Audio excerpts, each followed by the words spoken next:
എല്ലാവർക്കും എൻ്റെ പുതിയൊരു വീഡിയോയിലേക്ക് സ്വാഗതം.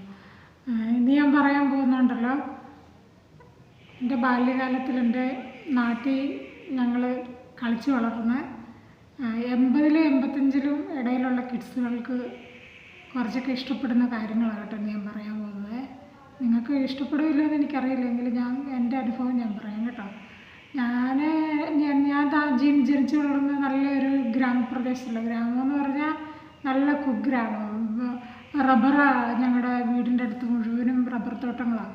ഇപ്പോൾ ഉണ്ടല്ലോ, ഞങ്ങളുടെ വീട്ടിലുള്ള എൻ്റെ അച്ചാച്ചൻ്റെ പെങ്ങന്മാരും അനിയന്മാരും ചേട്ടന്മാരും എല്ലാം റബ്ബർ തോട്ടത്തിൽ ഇങ്ങനെ കളയെടുക്കാനും വളമിടാനും അങ്ങനെ പല പല ജോലിക്കൊക്കെ പോകുന്നവരാണ്. അപ്പോൾ എനിക്കന്ന് 5-6 വയസ്സൊക്കെ ഉള്ളൂ. പക്ഷേങ്കിലുണ്ടല്ലോ, രാവിലെ ഇപ്പോൾ ഇവർക്ക് പൊതി കൊണ്ടുപോകണമല്ലോ. പൊതി കൊണ്ടുപോകാനായിട്ട് ചോറ് വെക്കാനായിട്ട് രാവിലെ 5:30 4 മണിയൊക്കെ ആകുമ്പോൾ എഴുന്നേൽക്കുമ്പോഴല്ലോ, ആ കൂടെ ഞാനും എഴുന്നേൽക്കും. എന്തിനാണെന്നറിയാമോ?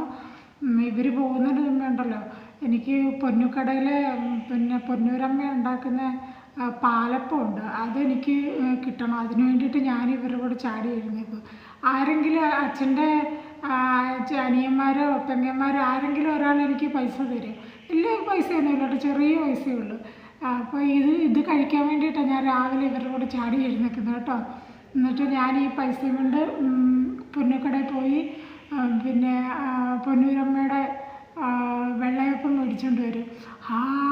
അതിൻ്റെ വീട്ടിൽ കൊണ്ട് ആ പൊതി അങ്ങോട്ട് അഴിക്കുമ്പോഴല്ലോ, എന്തൊരു മണമാണെന്നറിയാമോ? നമുക്ക് കഴിക്കുന്നതിന് മുമ്പേ തന്നെ നമ്മുടെ വയറൊന്നും നിറയാം, അത്രയ്ക്ക് മണം. എന്താണെന്നറിയാമോ? വട്ടയിലയില്ലേ, വട്ടയിലക്കകത്ത് അധികമൊന്നും കാണത്തില്ല കേട്ടോ. വെറും 2 വെള്ളയപ്പവും പിന്നെ കറിയൊന്നുമില്ല കേട്ടോ, പഞ്ചസാര മാത്രമല്ല. ഈ വെള്ളയപ്പത്തിൻ്റെ പുറത്തുകൂടി ഈ പഞ്ചസാര അവരിങ്ങനെ വിതറിയിടും. അപ്പോൾ വീട്ടിൽ വരുമ്പോഴത്തേക്കിന് ഈ പഞ്ചസാര എല്ലാം അലിഞ്ഞ് ഈ വെള്ളയപ്പത്തെ നന്നായിട്ട് ഒട്ടിപ്പിടിച്ചിരിക്കുക. എന്നിട്ട് ഇതങ്ങോട്ട് ഈ പൊതി അങ്ങോട്ട് തുറക്കുമ്പോഴുണ്ടല്ലോ, ആ വട്ടയിലയുടെ ആ മണം ഇങ്ങോട്ട് അടിക്കുമ്പോൾ എന്ത് നല്ല സ്മെല്ലാണെന്നറിയാമോ? ആ 2 അപ്പം ഓർഡർ ചെയ്ത് ഞാൻ അകത്താക്കിയിട്ട് പിന്നെ എൻ്റെ രാവിലത്തെ കാര്യങ്ങളൊക്കെ ഉള്ളൂ. അതങ്ങനെ ഒരു ഓർമ്മയെ. അത് കഴിഞ്ഞുണ്ടല്ലോ, പിന്നെ ഞങ്ങൾ ഈ കുട്ടികൾ ഈ പിള്ളേരെല്ലാം സ്കൂളിൽ പോകാനായിട്ട് കുളിക്കുമല്ലോ. ഇപ്പം ഞങ്ങളാണെങ്കിലുണ്ടല്ലോ, ഞങ്ങളുടെ അവിടെ എല്ലാം പാറയെന്ന് ഞാൻ പറഞ്ഞിട്ടുണ്ടല്ലോ. പാറയിൽ ഇങ്ങനെ വെള്ളം പൊങ്ങിയ സ്ഥലത്തു നിന്നുണ്ടല്ലോ താഴോട്ടിങ്ങനെ വെള്ളം ചാടുന്ന ഒഴുക്കുചാലൊക്കെ ഉണ്ട്. അപ്പോൾ അവിടെ ഒരു പ്രത്യേകതരം ഒരു പാറയുണ്ട്, നല്ല നിരന്ന പാറയാണ്. ആ പാറയുടെ മുകളിൽ കൂടി ഇങ്ങനെ വെള്ളം കുത്തി ഒലിച്ച് വരുന്നതിൻ്റെ ഏറ്റവും താഴെയായിട്ടുള്ള സ്വിമ്മിങ് പൂളിൻ്റെ അതേ ഷേപ്പിലുള്ള ഇങ്ങനെ ഈ പാറയാണെങ്കിൽ കൊത്തി വെച്ചിരിക്കുന്ന പോലെ ഉണ്ടല്ലോ. ഞങ്ങളവിടെ സ്വിമ്മിങ് പൂളെന്നാണ് പറയുന്നത്. അവിടെ ഞങ്ങൾ കുളിക്കാനായിട്ട് പോകുമ്പോൾ അവിടുന്ന് ഞങ്ങൾ മഴക്കാലമൊക്കെ ജൂൺ ജൂലൈ ഒക്കെ അല്ലേ സ്കൂൾ തുറക്കുന്ന സമയം. അപ്പം ഞങ്ങളാണെങ്കിൽ അതിൻ്റെ മുകളിലെല്ലാം പായൽ പിടിച്ചിങ്ങനെ കിടക്കുമായിരിക്കും. ആ പായലെ കൂടെ നിരങ്ങി ഞങ്ങൾ ഈ സ്വിമ്മിങ് പൂൾ പോലത്തെ ആ പാറയുടെ ആ ഓലി പോലെ ഇരിക്കുന്ന ഓലിന്ന് ഞങ്ങൾ പറയുന്നത്, ഓലിക്കകത്തോട്ട് വന്ന് ചാടി പറഞ്ഞ് വീഴും. ഞങ്ങൾക്ക് ഇതാ പരിപാടി. സ്കൂളിൽ പിന്നെ താമസിച്ചാണ് പോകുന്നത്. കുളിക്കാനൊന്നും പോകുന്നതല്ല, ഈ ഓലിക്കകത്ത് കുത്തിമറിയാനും ഈ പാറയിൽ വരുന്ന വെള്ളമുണ്ടല്ലോ, വെള്ളച്ചാട്ടം, അതിൽ പിന്നെ ഒലിച്ചു പോകാൻ വേണ്ടിയിട്ടൊക്കെ ഞങ്ങൾ വരുന്നത്. അയ്യോ, എന്ത് നല്ല കാലഘട്ടമായിരുന്നു അതൊക്കെ. ഇപ്പോഴാണെങ്കിൽ എൻ്റെ ആങ്ങളയുടെ മോക്കും 6-7 വയസ്സ് കണ്ടല്ലോ. അവളോട് ഞാൻ ചോദിക്കും, മോനെ താഴെ നിങ്ങളെ ഓലി കുളിക്കാനൊക്കെ പോകുമ്പോൾ, ഓലിയോ അതെന്തുവാ ആൻറ്റി ഓലി എന്ന് പറഞ്ഞാൽ എന്നോട് ചോദിക്കുക, അതെന്തോ ഈ ഓലി എന്ന് പറഞ്ഞാൽ. ഞാൻ പറഞ്ഞാൽ അറിയത്തില്ലല്ലേ, സാറില്ല പോട്ടെ.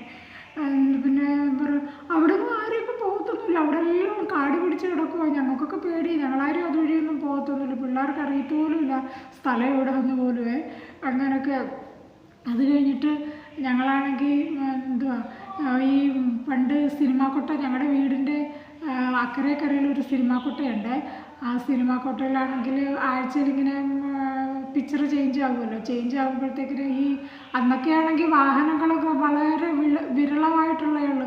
പണ്ടത്തെ ജീപ്പില്ലേ, ഈ അപ്പുറത്തും ഇപ്പുറം ടാർപ്പായി അടിച്ചിട്ടുള്ള ഒരു ജീപ്പ്, ആ ജീപ്പിലായി സിനിമാക്കൊട്ടക്കാർ അവരുടെ പരസ്യം അച്ചടിച്ച് കൊണ്ടുപോകുക. അപ്പോൾ അങ്ങ് തോട്ടത്തിൻ്റെ അവിടുന്ന് അനൗൺസ്മെൻറ്റ് വിളിച്ചു പറിച്ചത് കാണുമല്ലോ. അത് കേൾക്കുമ്പോഴേ ഞങ്ങൾ പിള്ളേരെല്ലാം ഓടി അവനവൻ്റെ വീടുകളിൽ നിന്ന് താഴെ റോഡിൽ വരും. റോഡെന്ന് പറഞ്ഞാൽ മൺപാത മൺപാതയാണ് കേട്ടോ, മണ്ണിട്ട പാത. അപ്പോൾ റോഡിൽ വന്നിട്ട് ഞങ്ങൾ ഈ വണ്ടി ഞങ്ങളുടെ അവിടുന്ന് എവിടെ വരെ പോകും അതുവരെ ഞങ്ങളെല്ലാവരും ഈ ജീപ്പിൻ്റെ പുറകെ ഓടും. ഞങ്ങൾ ജീപ്പിൻ്റെ പുറകെ ഓടുന്നത് കാണുമ്പോൾ ഈ ജീപ്പിൻ്റെ പുറകിൽ ആൾ കാണുമല്ലോ അനൗൺസ്മെൻറ്റ് ചെയ്തുകൊണ്ട് പോകുന്നത്. അപ്പോൾ ആ പുള്ളിക്കാരനാണെങ്കിൽ ഞങ്ങൾക്ക് ഇങ്ങനെ പേപ്പറുകൾ ഇങ്ങനെ ഇട്ടിട്ട് തരും. അതെല്ലാം ഞങ്ങൾ കളക്ട് ചെയ്ത് പിള്ളേരെല്ലാം പിന്നെ കുറേ ദൂരെ പോയി കഴിയുമ്പോഴത്തേക്കും ഞങ്ങൾ പിന്നെ ജീപ്പ് കുറേ ദൂരെ പോയി കഴിയുമ്പോഴത്തേക്കും ഞങ്ങളിങ്ങനെ തിരിച്ചിങ്ങി പോരും. അത് കഴിഞ്ഞിട്ട് പിന്നെ ഞങ്ങൾക്ക് പകലത്തെ എല്ലാവരും ഞങ്ങളുടെ ഇവിടെ എല്ലാവരും കൂലിവേലക്കാരെല്ലാവരും പണിക്കൊക്കെ പോകുന്നവരെല്ലാവരും കൂടുതലും തോട്ടത്തിലാണ് പോകുന്നത്. അപ്പോൾ തോട്ടത്തിലെ പണിയൊക്കെ പോകുമ്പോൾ പിന്നെ ഞങ്ങൾ പിള്ളേർ സെറ്റൊക്കെ കാണുകയുള്ളല്ലോ വീട്ടിൽ. അപ്പോൾ ഞങ്ങളുടെ പരിപാടി എന്താണെന്ന് ചോദിച്ചാൽ മൺപാതയാണ്. മൺപാത അവിടെ ഉണ്ട്. അതിൻ്റെ റോഡിൻ്റെ സൈഡിലെല്ലാം ഒരു ദിവസം കോളാമ്പിച്ചെടിയുണ്ട്. ഈ എന്താ കാവി കളറിലെ പൂക്കളുള്ള കോളാമ്പിച്ചെടി പോലത്തെ നിൽക്കുന്നുണ്ട്. അകത്തെല്ലാം ഇങ്ങനെ വലിയ ബട്ടർഫ്ലൈ തേൻ കുടിക്കാൻ വരുവേ. ഒരു മഞ്ഞയും കറുപ്പുള്ള വലിയ ബട്ടർഫ്ലൈ. ആ ബട്ടർഫ്ലൈ ഇങ്ങനെ വരുമ്പോൾ ഞങ്ങൾക്ക് അതിനെ പിടിക്കല പരിപാടി. പിടിച്ചിട്ട് അത് ഇച്ചിരി സൈസിൽ വലുതായതുകൊണ്ടല്ലോ ഞങ്ങളതിനെ പിടിച്ചിട്ട് അതിൻ്റെ ശരീരം ഉണ്ടല്ലോ അകത്തേലിങ്ങനെ നൂല് കെട്ടിയിട്ട് ഞങ്ങളതിനെ ഇങ്ങനെ പറപ്പിക്കും. അതങ്ങോട്ട് കുറച്ച് ദൂരെ പറന്നു പോകുമ്പോൾ ഞങ്ങൾ പിന്നെയും പിടിച്ച് വലിക്കും. പാവം അതിനെന്ത് വേദന എടുത്തിട്ടുണ്ടായിരിക്കും, ഇത് ഇപ്പോഴാണ് ഓർക്കുന്നത്. അതേപോലെ പിന്നാണെങ്കിൽ പിന്നെ തുമ്പിയെ പിടിക്കുക, തുമ്പിയെ കൊണ്ട് കല്ലെടുപ്പിക്കുക എന്നൊക്കെ പറഞ്ഞു കേട്ടിട്ടില്ലേ. ഞങ്ങൾ സത്യം പറഞ്ഞാൽ തുമ്പിയെ കൊണ്ട് കല്ല് പിടിപ്പിക്കുമായിരുന്നു. അങ്ങനെയൊക്കെയുള്ള പരിപാടി ആയിരുന്നു. പിന്നാണെങ്കിൽ ഈ പക്കി ഞങ്ങൾ പറഞ്ഞു ഈ ബട്ടർഫ്ലൈ പറന്നു പോകുമ്പോഴത്തേക്കിനുണ്ടല്ലോ കുറേ കഴിയുമ്പോഴത്തേക്കിനും അതിൻ്റെ ചിറക് തന്നെത്താനെ അങ്ങ് പൊട്ടി അതങ്ങ് പറന്നങ്ങ് പോകും. ഓർക്കുന്നുണ്ടായിരിക്കും നാശങ്ങളൊക്കെ ഞങ്ങളെ പിടിച്ച് കൊല്ലാൻ തുടങ്ങുമെന്ന്. അങ്ങനെ അതുങ്ങളങ്ങ് പറന്നു പോകും കേട്ടോ. പിന്നെ ഞങ്ങളുടെ വേറൊരു വിനോദം എന്താണെന്ന് ചോദിച്ചാൽ ആറ്റിൽ പോവുക എന്നുള്ളത്. ആറ്റിൽ പോകുന്നത് എങ്ങനെയാണെന്ന് ചോദിച്ചാൽ പിന്നെ ഞങ്ങളുടെ മറ്റൊരു വിനോദമാണ് ആറ്റിൽ പോവുക എന്നുള്ളത്.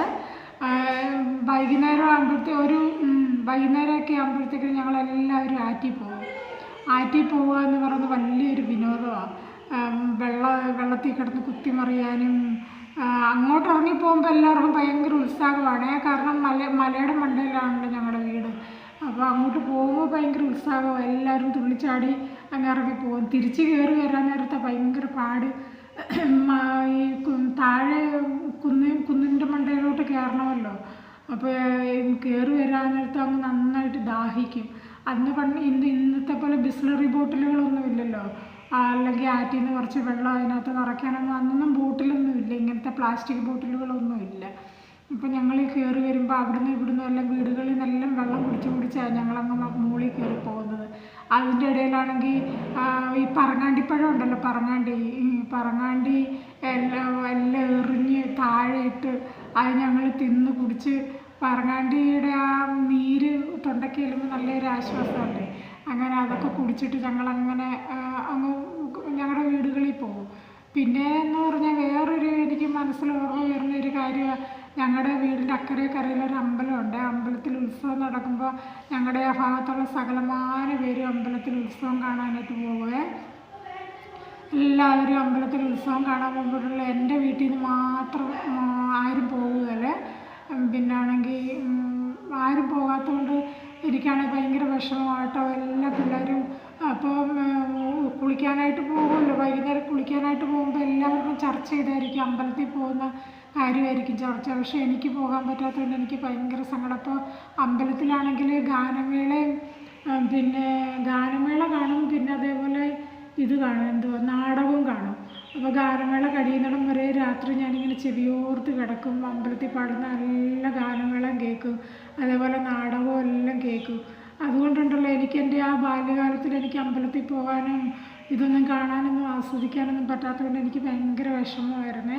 അതുകൊണ്ട് ഇപ്പം ഞാനുണ്ടല്ലോ, എനിക്ക് 2 പുത്രിമാരാണല്ലോ, ചെണ്ടപ്പുറത്ത് കോലിടുന്നിടത്തെല്ലാം പോകുമെന്ന് പണ്ട് പഴമക്കാർ പറയുന്നത് കേട്ടിട്ടുണ്ടല്ലോ. എന്ന് പറഞ്ഞാൽ എവിടെ ഒരു കൊട്ടും പാട്ടും പബ്ലിക് പ്ലേസിൽ നടക്കുവാണെങ്കിലും ഞാനും എൻ്റെ പിള്ളേരും മുൻപന്തിക്കാണ്. ഞങ്ങൾ ഇവളുമാർക്ക് വരാൻ ഉത്സാഹമില്ലെങ്കിലും ഞാൻ ഇവളുമാരെ കൊണ്ടേ പോകുള്ളൂ. നമുക്ക് പോകാം, അവിടെ എന്തോന്നോ നടക്കുന്നത് നമുക്ക് നോക്കിയിട്ട് വരാമെന്ന് പറഞ്ഞ് ഞാൻ ഇവളുമാരെ രണ്ടുപേരും കൂട്ടിക്കൊണ്ടു പോകും. ഒരൊറ്റ ഫെസ്റ്റിവൽസോ അല്ലെങ്കിൽ ഇങ്ങനെയുള്ള ഇത് ഇങ്ങനെ ഉത്സവങ്ങളോ ഒന്നും ഞാൻ മുടക്കാറില്ല. എല്ലാം കാണാൻ പോകും. കണ്ടൊക്കെ എൻ്റെ പിള്ളേരെ കൊണ്ട് കാണിക്കും. കാരണം എനിക്ക് അന്ന് നഷ്ടപ്പെട്ട ആ ഒരു നഷ്ടബോധം എനിക്കിപ്പോഴും എൻ്റെ മനസ്സിലുള്ളതുകൊണ്ട്. അപ്പോൾ അതേപോലെ ഞാൻ കല്യാണം കഴിച്ച് കഴിഞ്ഞിട്ട് പിള്ളേരൊക്കെ ആയിക്കഴിഞ്ഞപ്പോൾ ഞങ്ങളുടെ വഴി തിരുവാഭരണം പോകുമല്ലോ. അപ്പം ഞങ്ങളുടെ അവിടെ ഉള്ളവരൊന്നും അധികം അങ്ങനെ പോകാറില്ല തിരുവാഭരണം ഒന്നും കാണാൻ. അപ്പോൾ ഞാനാണെങ്കിൽ എൻ്റെ പിള്ളേരെയും കൂട്ടിക്കൊണ്ട് തിരുവാഭരണം കാണാൻ പോകും. ഞാൻ പറഞ്ഞു ഞാൻ പോകും, എനിക്ക് കാണണം. കാരണം എൻ്റെ അമ്മയൊക്കെ പെന്തിക്കോസ്തുകാരാണല്ലോ. അപ്പോൾ ഇവരൊന്നും ഞങ്ങളെ അമ്മയ്ക്കൊന്നും ഇഷ്ടമല്ല തിരുവാഭരണമൊന്നും കാണാൻ പോകുന്നത്. ഞാൻ പോകും കാണാൻ.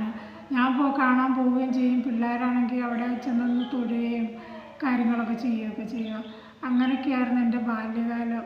പിന്നെ അത് കഴിഞ്ഞിട്ട് പിന്നെ ഞങ്ങൾക്ക് ഭയങ്കര ഉന്മേഷമുള്ള കാര്യം എന്താണെന്ന് വെച്ചാൽ വർഷത്തിൽ 1-2 പ്രാവശ്യം ഉണ്ടല്ലോ സർക്കസുകാർ വരുമേ. സർക്കസുകാർ വരുമ്പോൾ അയ്യോ എന്ത് രസമാണോ ഞങ്ങളവിടെ. അവർ വന്ന് പന്തലിടുന്നതും പിന്നെ അവർ ഈ സൈക്കിൾ ചവിട്ടുന്നതും ദേഹത്ത് ട്യൂബ്ലൈറ്റ് അടിച്ച് പൊട്ടിക്കുന്നതൊക്കെ സർക്കസുകാർ വരുന്ന അവർ എങ്ങനെ പോയാലും 2 ആഴ്ചയൊക്കെ അവിടെ കാണും.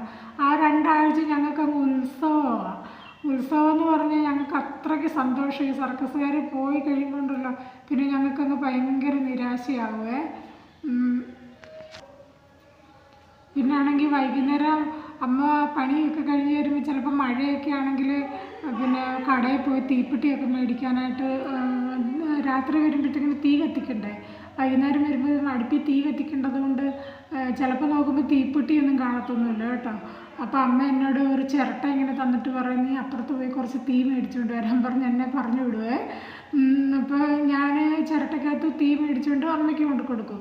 അപ്പോൾ ഞാനാണെങ്കിൽ എൻ്റെ പിള്ളേരോട് പറഞ്ഞ് നിങ്ങൾക്കറിയാമോ ഞാൻ എൻ്റെ ചെറുപ്പത്തിൽ അപ്പുറത്തെ വീട്ടിൽ തീ കടം മേടിക്കാൻ പോയിട്ടുണ്ട്. അപ്പോൾ ഇവിടുമാർ എന്നോട് ചോദിക്കും തീ ആരെങ്കിലും കടം മേടിക്കുമോ, അതെങ്ങനെയാണ് കടം മേടിക്കുന്നതെന്ന് പറഞ്ഞു കാണാൻ പറഞ്ഞുകൊണ്ട് തീ കടം മേടിച്ച കാര്യം ഞാൻ ഇവളുമാരോട് പറഞ്ഞു കൊടുക്കും. ഇവർക്കൊക്കെ അത്ഭുതം, തീയൊക്കെ ആരെങ്കിലും കടം മേടിക്കുമോ മമ്മി എന്ത് ഈ നാണക്കേടാ മറ്റേ ഞാൻ പറഞ്ഞല്ല അങ്ങനെ ഒരു കാലം ഉണ്ടായിരുന്നു എന്ന് പറഞ്ഞു കൊടുത്തപ്പോൾ ഇവർക്കൊക്കെ അത്ഭുതമാണ്. ഇപ്പോഴാണെങ്കിൽ ഞങ്ങൾ ചെറുപ്പത്തിൽ ഇങ്ങനെയൊക്കെ കാട്ടിക്കൂട്ടി ഓരോ കാര്യങ്ങളൊക്കെ എൻ്റെ ആങ്ങളുടെ മോൾക്ക് 5-6 വയസ്സേ ഉള്ളൂ. അവളോട് ഞാൻ 7 വയസ്സായി കാണും.